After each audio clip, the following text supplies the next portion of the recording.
30শে আষাঢ় রবিবার 1364, ইংরেজি 14/7/1957।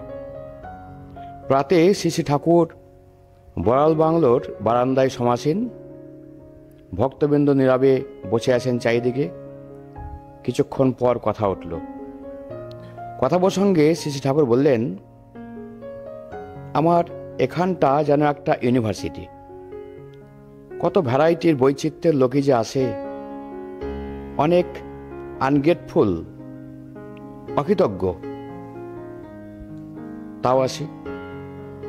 আনগ্রেটফুলনেস বা অকৃতজ্ঞতা যেখানেই দেখবে সেখানেই সন্দেহ করো যে বাস্টার্ড মেন্টালিটি, জারজ মনোবৃত্তি আছে, ভেতরেই গলদ আছে।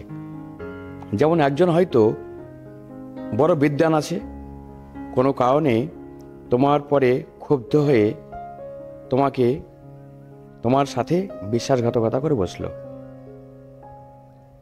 বাস্টার্ড বা জারজ রকম থাকলেই মানুষ ব্যভিচার দুষ্ট হয়ে ওঠে, কিন্তু অনাচারে তা হয় না।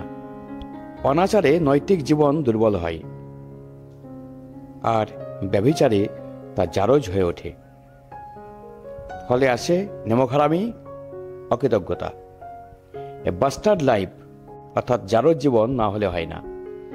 যেমন মাত্র 30টি মুদ্রার জন্য জুডাস প্রভু যিশুকে ধরিয়ে দিল।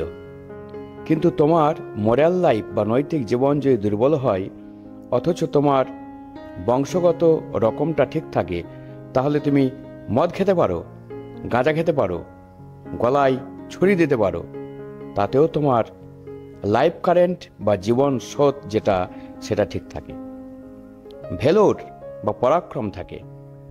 আর তোমার হার্ট যাকে একবার গ্রহণ করেছে সেই জায়গায় ঠিক থাকে, তাকে কখনো বিশ্বাসঘাতকতা করে না। কিন্তু বংশের ওই কৈলিন্য না থাকলে অবশ্য গণ্ডগোল হতে পারে। ওই রকম ভালো বংশের মদ খাওয়া লোক আমি দেখেছি। তার মদ খাওয়ার সময় যদি তুমি সেখানে যেয়ে পড়ো, তখন কয় বলে শ্রী শ্রী ঠাকুর হাত মুখের ভঙ্গিতে এবং গলার স্বরে একেবারে নিখুঁত অসহায় বোধবান এক মাতালের জীবন্ত অভিনয় ফুটিয়ে তুলে বললেন, বাবা আমি অন্যায় করছি, তুমি এখানে এসো না বাবা।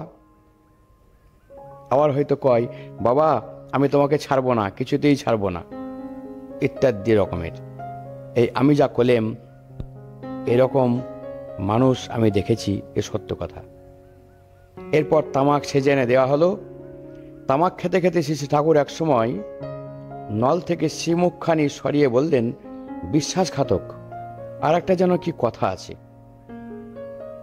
একজন বললেন, মিত্রদ্রোহী কৃতজ্ঞশ্চ যেই চ বিশ্বাসঘাতকা।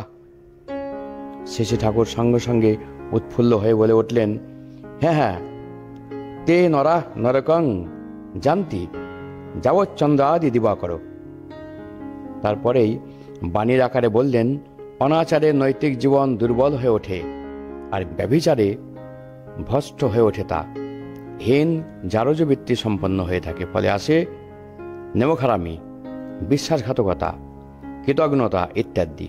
তারা স্বার্থ সুবিধায় পরম মিত্রকেও আঘাত হানতে পারে।